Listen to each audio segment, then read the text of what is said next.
Bonjour à toutes et à tous, bienvenue dans ce rendez-vous de l'apprentissage. Aujourd'hui, on parle de conception industrielle.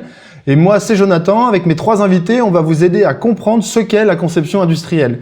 Donc, quelle formation, quel métier, quel diplôme? Pour en parler avec nous, on accueille Quentin. Quentin, tu as 22 ans, tu as fait un BTS conception produits industriels en alternance. Et aujourd'hui, tu t'es spécialisé dans l'impression 3D. Bonjour Quentin.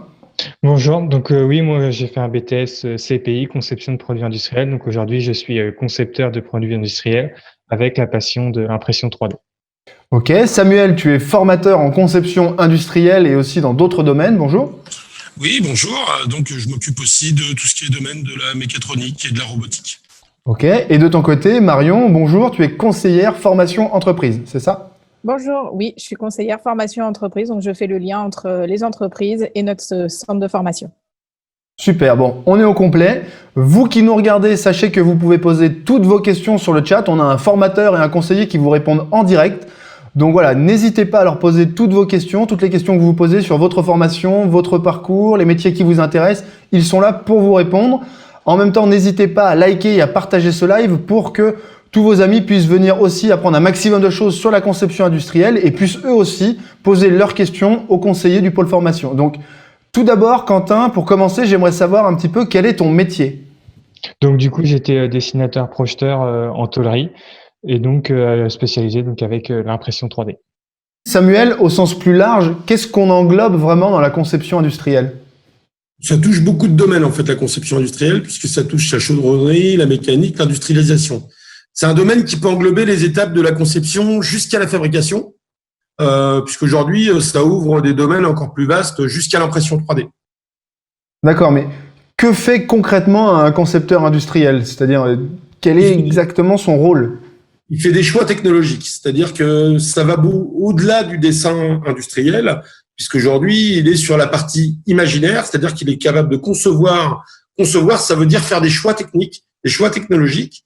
Et à partir de ça, il va commencer à dessiner, majoritairement en 3D, jusqu'à arriver au dessin papier, puisque c'est la partie contractuelle, c'est la partie qui est vendue avec le client. D'accord, donc si j'essaye d'être vraiment le plus synthétique et le plus vulgarisateur possible pour être sûr que tout le monde saisisse bien de quoi il s'agit, chaque produit industriel, tout ce qui a été créé a dû à un moment être conçu, et ça c'est le rôle du concepteur industriel, c'est ça? C'est tout à fait son rôle, de concevoir effectivement tous les produits de la vie quotidienne, comme les produits un peu plus spécifiques, entre autres pour la recherche et développement. Donc là, on a surtout évoqué les métiers de terrain, mais est-ce qu'il y a d'autres types d'applications possibles? Où est-ce qu'on travaille exactement? Est-ce que tu peux m'expliquer un petit peu, Samuel?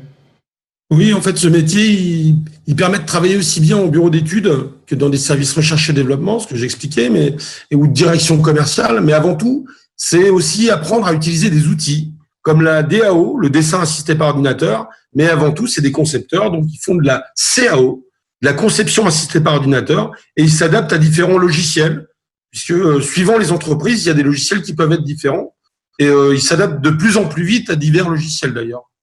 Donc, très bien. Donc voilà, si vous nous rejoignez, on est en train de parler de conception industrielle, et je vous rappelle que vous pouvez continuer de poser vos questions sur le chat au conseiller du pôle formation qui est là pour vous répondre. Alors, on continue, j'aimerais qu'on parle de formation et d'alternance. Du coup, quel a été ton parcours à toi, Quentin, avant d'arriver en alternance, et pourquoi tu as choisi l'alternance? Donc du coup, moi, avant d'arriver en alternance, j'ai fait un bac STI2D, option e-tech, innovation, technologie et éco-conception. Après mon bac, j'ai souhaité m'orienter dans un milieu où on va avoir beaucoup de dessins et d'imagination. Et donc, c'est là où j'ai choisi donc le BTS CPI, conception de produits industriels. Et donc, j'avais le choix de soit le faire en alternance, soit de le faire en continu. Et j'ai pris le choix de l'alternance grâce à l'expérience que peut nous apporter l'entreprise, mais également aussi au salaire qui est apporté à la fin de chaque mois. D'accord.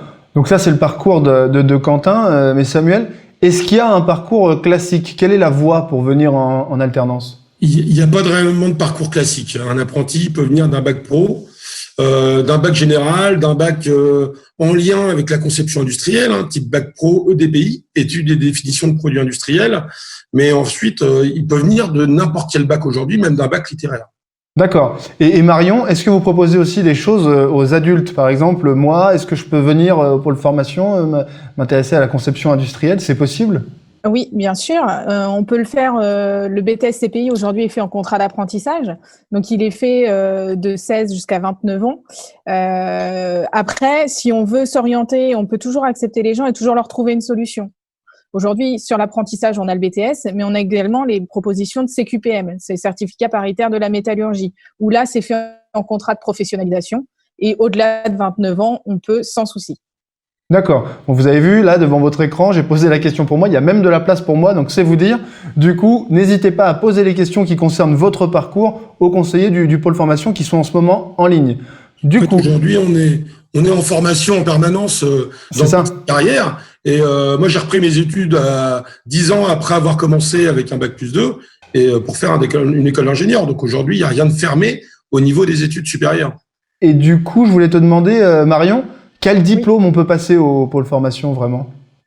Alors, on peut passer plusieurs diplômes. Alors, en lien avec la conception, il y a un bac, il y a un BTS et après, il y a une poursuite en licence, voire en école d'ingénieur.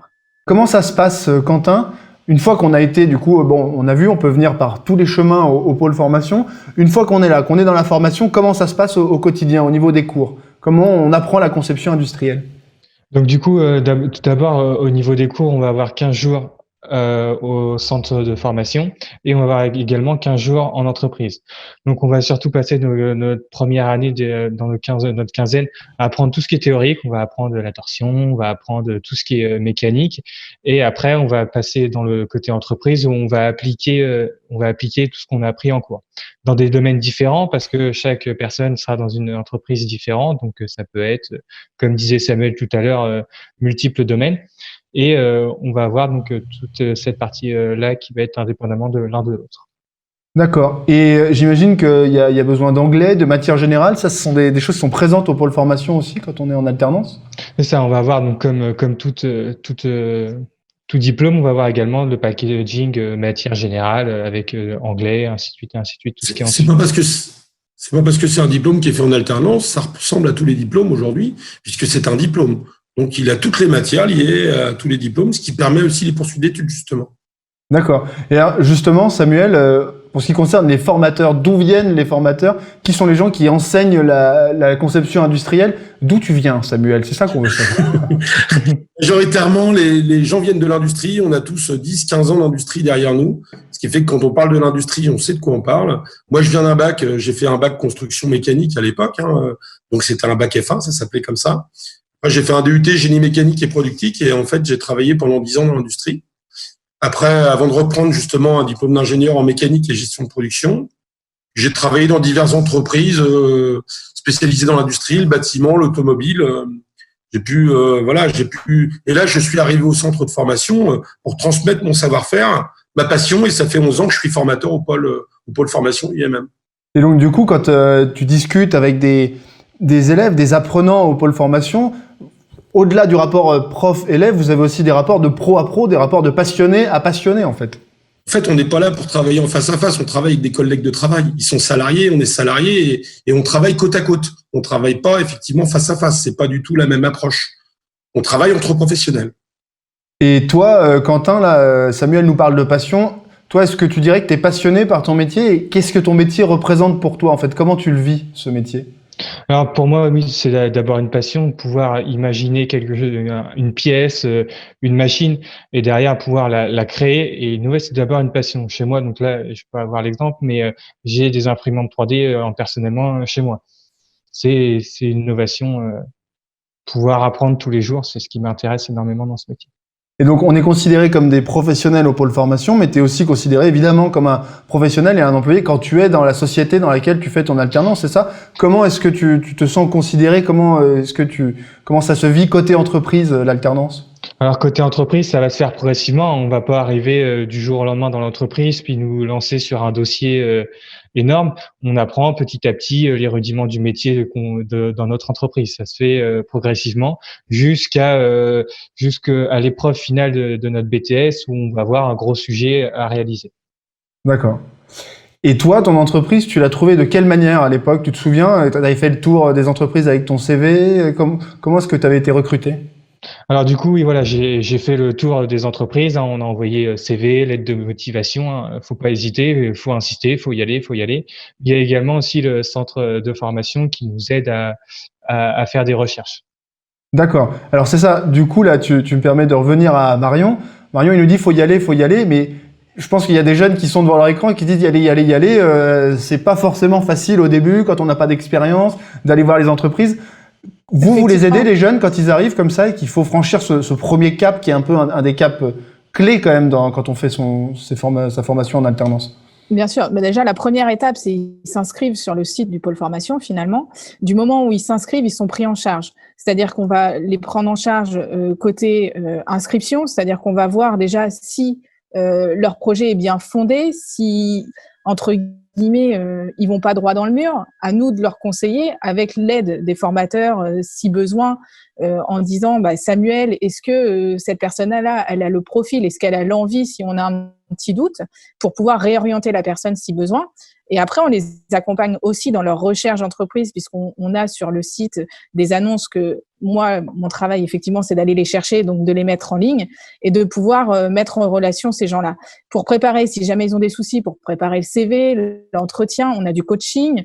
Voilà, il y a tout qui est mis en place. Après, évidemment, il faut un minimum d'investissement personnel et surtout d'envie pour que voilà, des fois de temps en temps il faut nous relancer. Ils sont énormément à chercher du travail entre guillemets, puisque j'appelle ça quand même un travail, hein, puisque c'est un employeur, on rentre dans une entreprise, donc on est salarié. Il faut avoir la même motivation que pour rechercher finalement un emploi en CDI, quoi.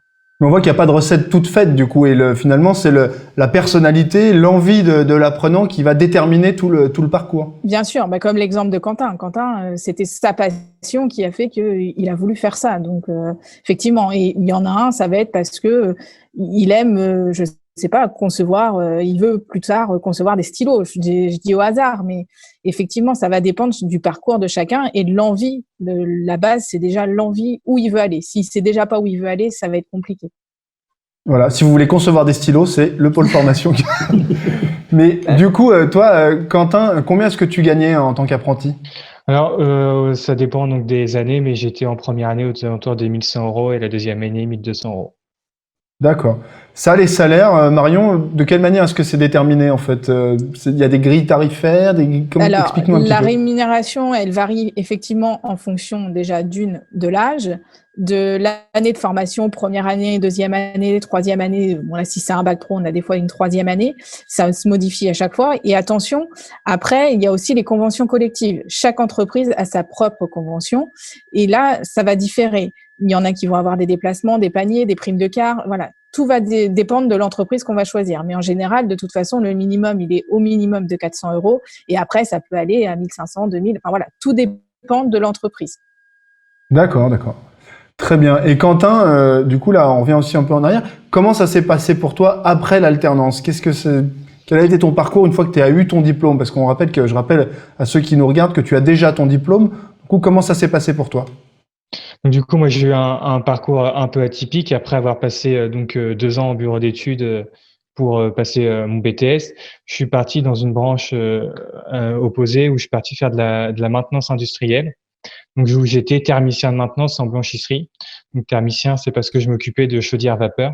Et donc, où j'ai été formé sur de la soudure, des formations CACES, des formations chaudières vapeur, qui m'a permis d'avoir une nouvelle corde à mon arc et de pouvoir continuer à avancer. Comme quoi, ça mène à tout la conception industrielle. C'est bien. En fait, il n'y a pas une voie toute tracée. On a choisi conception industrielle, mais on voit que finalement, Quentin a travaillé ensuite dans la maintenance. Est-ce que c'est la formation, la qualité de la formation, qui permet ensuite aussi d'être capable de s'adapter comme ça à plein de choses ? L'objectif de la formation, de toute façon, c'est de les former pour qu'ils soient prêts à s'adapter déjà au domaine industriel, à l'industrie elle-même, également avec tout ce qui est savoir-faire, savoir-être, etc. Et l'industrie, c'est très large, quoi. C'est aussi ça. C'est très large. Et techniquement, la conception industrielle, ça permet de s'approprier très facilement d'autres domaines. Donc, c'est vraiment un domaine qui est très ouvert déjà au départ, mais qui est très ouvert aussi en sortie. Et ça permet de s'adapter parce que en concevant les choses, on comprend comment elles fonctionnent. C'est ça ? Tu dirais que c'est ça la mécanique ? C'est ça. En fait, on fait aussi ce qu'on appelle du reverse engineering, puisqu'on regarde les systèmes existants pour les comprendre et pour en concevoir de nouveaux. Donc, ça oblige à comprendre les anciens systèmes et à les adapter à d'autres nouveaux systèmes. Et là, alors toi, tout ça. Ok, bah merci Samuel. Et ta passion aujourd'hui, c'est la passion de l'impression 3D, c'est ça? C'est ça exactement. Parce que l'impression 3D, c'est une des nouvelles technologies qui est arrivée sur le marché et qui permet vraiment, donc c'est de l'impression additive, d'ajouter de la matière avec très peu de pertes et de créer selon les envies en fait. Et là, on va encore vers une nouvelle transformation industrielle. Est-ce que c'est une nouvelle page de l'histoire de l'industrie qui s'écrit en ce moment, Samuel? Complètement, oui. Aujourd'hui, que ce soit l'aéronautique ou l'automobile, de travailler de plus en plus avec de l'impression 3D. Parce que ça permet de changer rapidement des véhicules, des options. Et aujourd'hui, on arrive de plus en plus vers l'usine 4.0. D'accord. Je vais décrire un petit peu l'usine 4.0, justement. S'il te plaît. J'allais vous le proposer. C'est de pouvoir, justement, sur la même chaîne de production, pouvoir passer une cafetière, le lendemain une machine à laver, et après une voiture, et ensuite, peut-être pas un avion, mais pouvoir changer rapidement la production et que la production s'adapte rapidement aux besoins du client. D'accord, donc une industrie adaptable on l'a vu aussi, des industriels et des jeunes qui sont aussi capables de s'adapter, quoi. Tout à fait. Et c'est être capable de s'adapter et de rendre les systèmes adaptables également. Toi, Marion, en tant que conseillère au pôle formation, est-ce que le chemin que suit Quentin t'apparaît représentatif? Est-ce qu'il y a une sorte de voie royale, un parcours tout tracé? Quelles sont en fait les options qui s'offrent aux concepteurs industriels à la sortie de leur diplôme? Il y a pas de parcours type. Celui de Quentin, effectivement, est assez atypique, sûrement dû à sa passion. Mais il y a autant d'options que de parcours de candidats. On peut très bien être boulanger, demain vouloir devenir. Après, c'est l'envie qui ouvre les portes et l'investissement de la personne, effectivement. C'est l'envie qui ouvre les portes. Et du coup, est-ce que les portes sont aussi ouvertes, Samuel, à l'autre bout? Est-ce que ça embauche? Est-ce qu'il y a du travail à la sortie dans la conception industrielle et dans l'industrie, peut-être d'une manière générale? Dans l'industrie en général, aujourd'hui il y a un très fort recrutement et il faut toujours concevoir des machines et justement tous les domaines à la fois robotique, mécatronique, qui sont des nouveaux domaines en fait, y compris l'impression 3D. Et bien ça pousse aussi à l'embauche de concepteurs de plus en plus, puisqu'il faut concevoir constamment des nouveaux produits. Aujourd'hui, sur ma promo, en 3 mois, tout le monde a été embauché ou en poursuite d'études. Donc, on a eu une suite. Dans les 6 mois, ils ont un travail forcément. Voilà, c'est ce que j'allais dire. Il y a on va dire 90% de nos apprentis qui restent dans l'entreprise en règle générale, déjà à la base. Oui, ça va faire de l'apprentissage. Oui, pour les entreprises, une fois qu'on a formé un employé, qu'on a mis du temps, et puis voilà, du temps et de l'argent à le former, bien sûr, c'est un gros investissement. Donc, Et d'ailleurs, les entreprises les suivent pour les poursuites d'études. Ça a été mon choix personnel, mais si jamais j'aurais voulu suivre en ingénieur, mon entreprise m'aurait suivi. Oui, d'accord. Oui, parce que c'est tout à l'intérêt aussi des entreprises d'avoir des employés le mieux formés possible et avec le meilleur niveau d'études, quoi. Et le mieux formé dans leur entreprise, puisque aussi le gros avantage de l'apprentissage, c'est que ça les adapte tout de suite dans le milieu dans lequel ils vont travailler. Si c'est l'automobile ou l'aéronautique, il y a des spécificités. Si dès le départ, ils ont les spécificités pour rentrer dans le métier, l'employeur, il gagne du temps. Bah oui, c'est ça l'apprentissage. C'est-à-dire qu'on sort pas avec un diplôme pour apprendre à travailler, on sort avec un diplôme avec déjà la connaissance de son métier, quoi.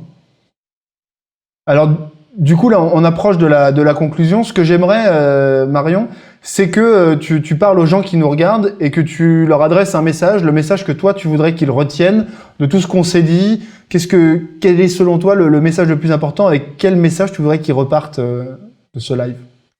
Que l'apprentissage, c'est une voie d'excellence et je pense que ça forme vraiment.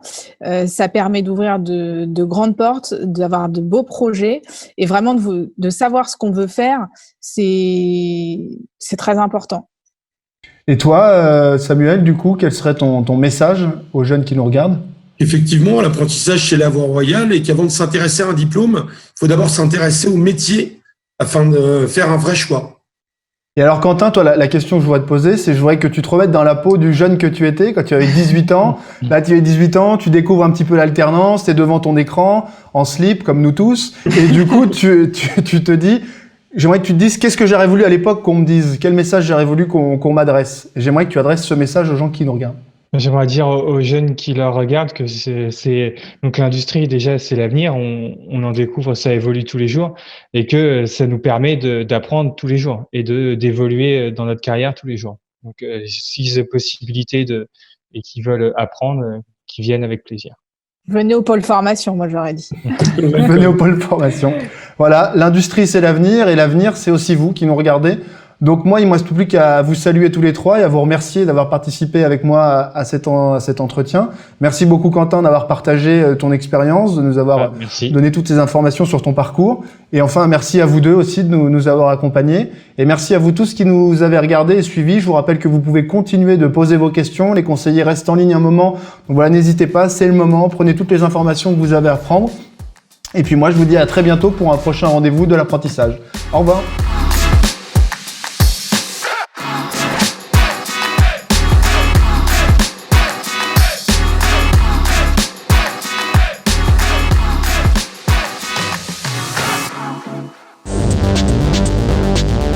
Faire quelque chose de concret. Avoir un bon salaire. Travailler en équipe. Avoir des responsabilités. Être créatif. Avoir l'avenir qu'on imagine. C'est faire son choix. Viens découvrir les métiers de l'industrie Au pôle formation UIMM.